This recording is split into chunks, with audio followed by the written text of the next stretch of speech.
Hey everybody, welcome back to Video Game. So Tarek, I got a fun and exciting episode for you guys this evening because just a few days ago, Flycast version 2.5 came out, bringing a ton of improvements both on the hardware side, game compatibility side, as well as DCNet with online games.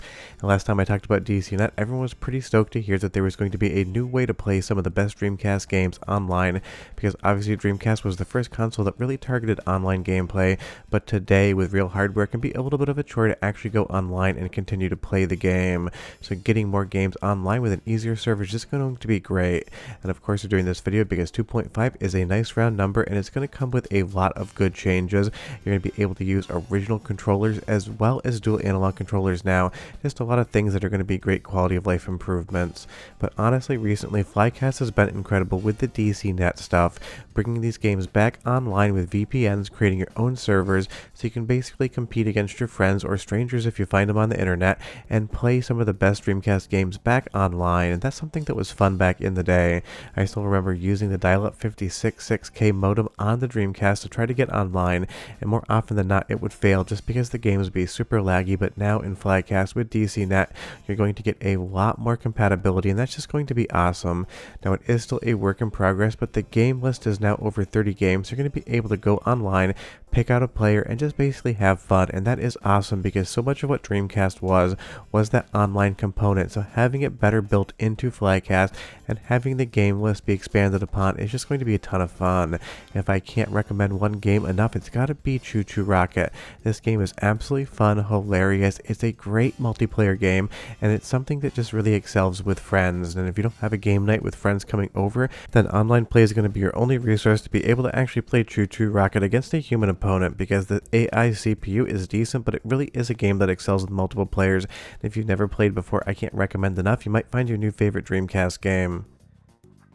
And that really is what DCNet is doing. It's keeping the dream, pun very much intended, alive when it comes to the games that were really focused around multiplayer. Now, some games are compatible with DCNet, but have a very robust single player function as well. Something like Ferrari F355, you're going to have a ton of fun with this as a single player experience, but if you do want to hop online, it just expands the overall gameplay and the fun you can have. And it is just reality that getting online with Dreamcast has never been easier in 2025 outside of DCNet. It is just so great. Now, if you are one of the people that use Android or iOS, leave me a comment down below because I would be curious. There's been a bunch of control improvements there as well. Now, I don't really emulate on a phone whatsoever. I basically use emulation handhelds for those, but there's going to be some improvements on the emulation side of things for graphics as well.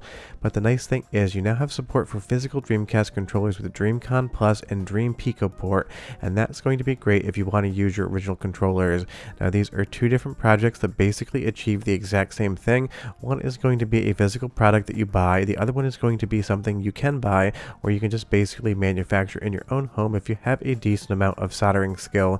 Really is going to be one of those projects, not too hard, not too easy, right in the middle.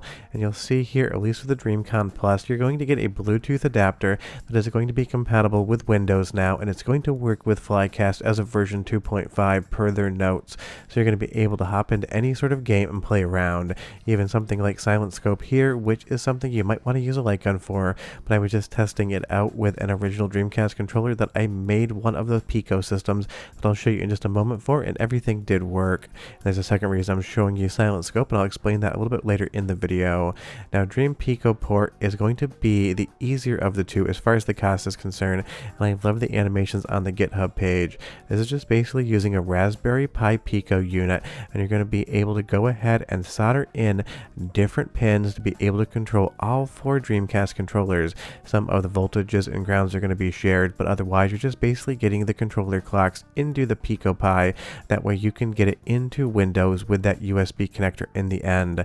We have stuff like this on the Mr. FPJ side of things as well. It's a very useful thing to do, and it's going to allow you to use those original controllers.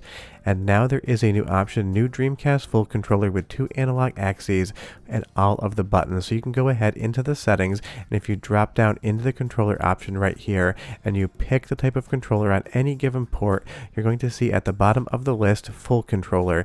This is going to allow you to assign anything you want to that second analog stick, and some new games like Doom 64 have functions on them, so you're basically going to get dual analog control in Flycast, and that is going to be a huge benefit to a lot of people.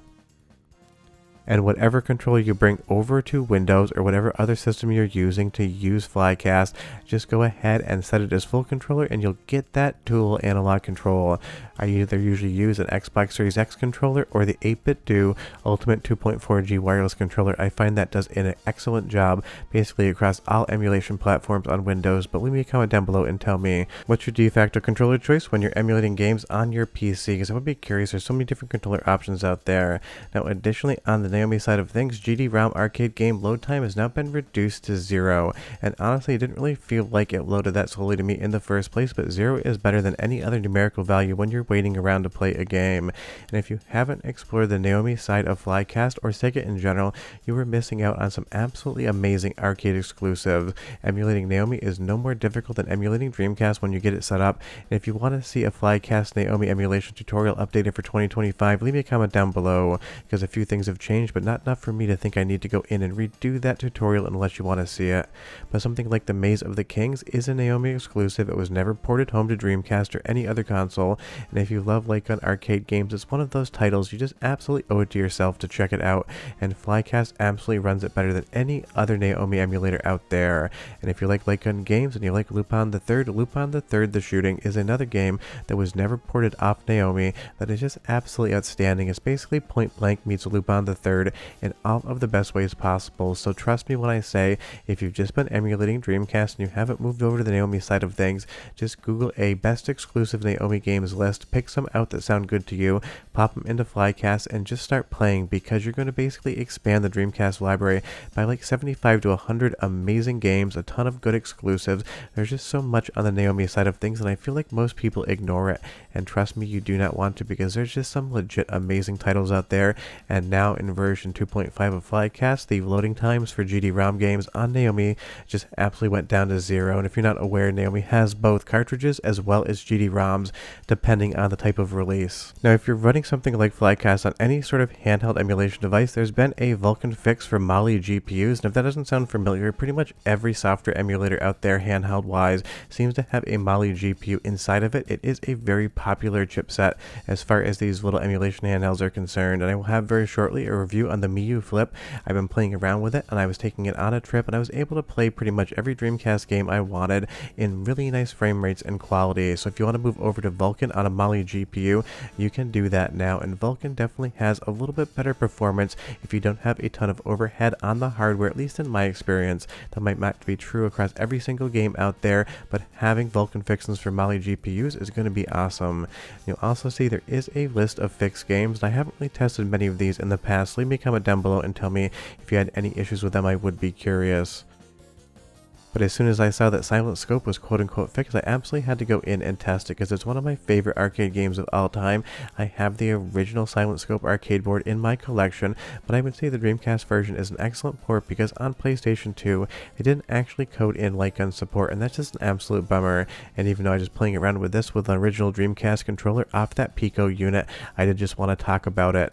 Now additionally, they said there's been some Doom 64 fixes as well, and it did seem to be more stable, but I still at least encounter an error where the actual weapon sprite is just showing up as a box. Now maybe I'm just missing something. I've seen GitHub tickets open for this, so if your version of Doom 64 doesn't have that box, leave me a comment down below, because I'm honestly not sure what's going on with this one.